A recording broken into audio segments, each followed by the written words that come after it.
అనుకుంటున్నారా? Yeah okay okay yeah Karumanchi Ramesh గారు good morning sir. ఒక్క నిమిషం sir good morning sir. Karumanchi Ramesh గారు ఒక్క బయట వినిపిస్తాం మీకు. కమిట్మెంట్ అనేది అమ్మున్నోడికి వస్తుంది, నీకు అది బై బర్త్ లేదు. ఎందుకంటే నీ అయ్య ఒక 420 నా కొడుకు, నీ అయ్యని చెప్పుకుంటున్న వాడు చంద్రబాబు నాయుడు గారు 420 నా కొడుకు. నా కొడకల్లారా, రాత రాసిన భగవంతుడు కూడా మిమ్మల్ని కాపాడలేడు. రాసి పెట్టుకోండి లంజా కొడకల్లారా. నేను మాట్లాడలేను సారీ.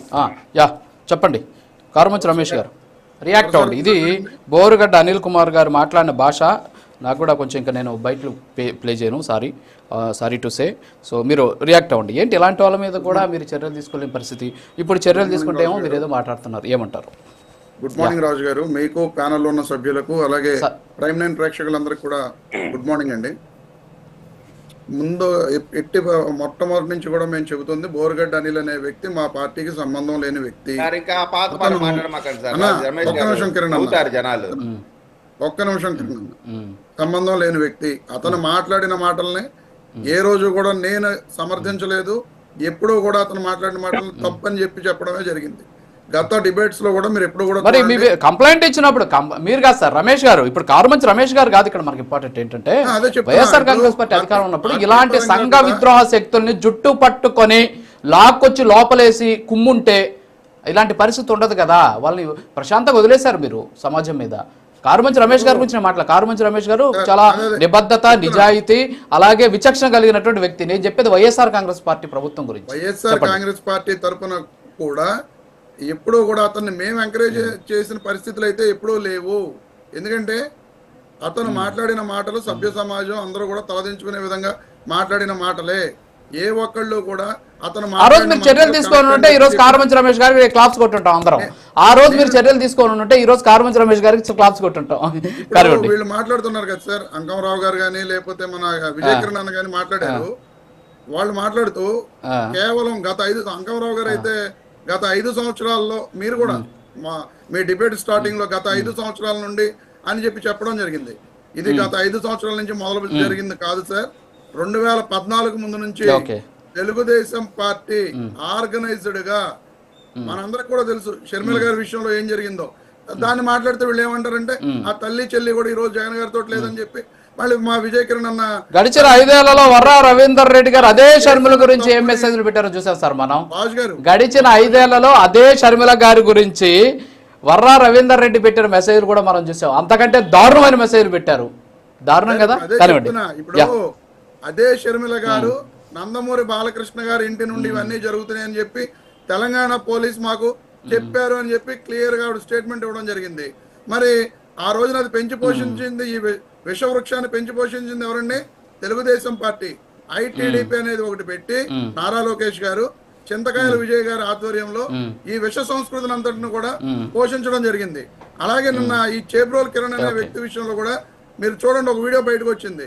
నేను ఇటువంటి రకాలైన వీడియోస్ అన్ని చేస్తా ఉంటే చంద్రబాబు నాయుడు గారు నన్ను పిలిచారు. మీరు ఆ వీడియో చూసారో లేదో? చంద్రబాబు నాయుడు గారు నన్ను పిలిచారు. ఎవరి ద్వారా మీకు ఫోన్ వచ్చిందంటే పార్టీ ఆఫీస్ నుంచి ఒక ముఖ్యమైన వ్యక్తుల ద్వారా నన్ను పిలిస్తే నేను వెళ్ళి చంద్రబాబు నాయుడు గారితో కూడా మాట్లాడటం జరిగింది అని చెప్పి క్లియర్ గా చేబ్రోల్ కిరణ్, అంటే ఈ విషయం మీద కాదు, అతను చేస్తున్న వీడియోస్ మీద డైరెక్ట్ గా చేబ్రోల్ కిరణ్ చెప్పిన వీడియోస్ ఉన్నాయి.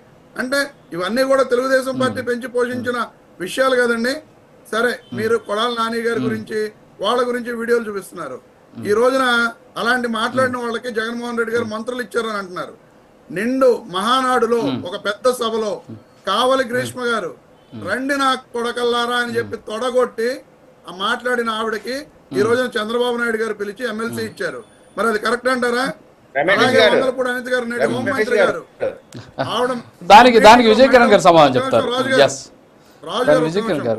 ఒక మహిళల మీటింగ్ లో అమ్మ మీరు విజయమ్మ గారిని ఏమని పిలుస్తారమ్మా?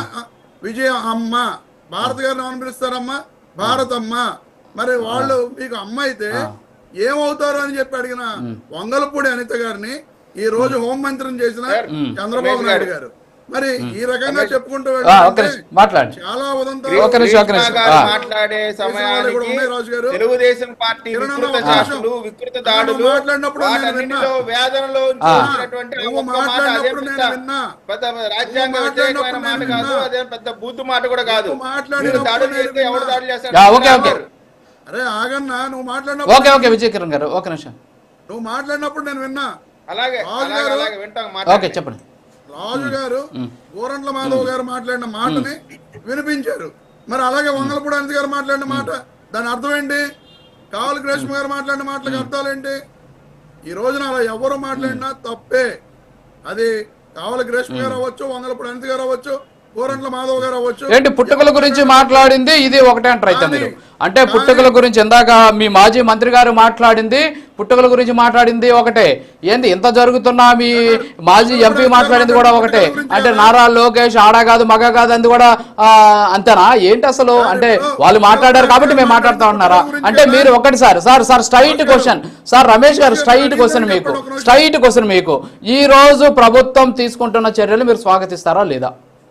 ఇప్పుడు ప్రభుత్వం ఇతని మీద ఎందుకు చర్యలు తీసుకుంది అనేది క్లియర్ గా మీరు అర్థం చేసుకోవాల్సిన విషయం ఉంది. ఎందుకంటే YSR Congress party social media యాక్టివిస్టులు అందరూ కూడా 24 గంటల పాటు సస్పెండ్ చేయడం కాదు, అతన్ని పార్టీ నుంచి సస్పెండ్ చేసిన తర్వాత సస్పెండ్ చేయడం కాదు, 24 గంటల్లోగా అతన్ని అరెస్ట్ చేయకపోతే మా సోషల్ మీడియాలో మేము కూడా నారా కుటుంబం గురించి మేము పోస్టులు పెడతాం, మేము సారీలు చెప్తాం, దానికి భయపడి అరెస్ట్ చేయకుండా ఉంటారా అని చెప్పి దానికి పోస్టులు పెట్టడం జరగడంతో డ్యామేజ్ కంట్రోల్ కోసం.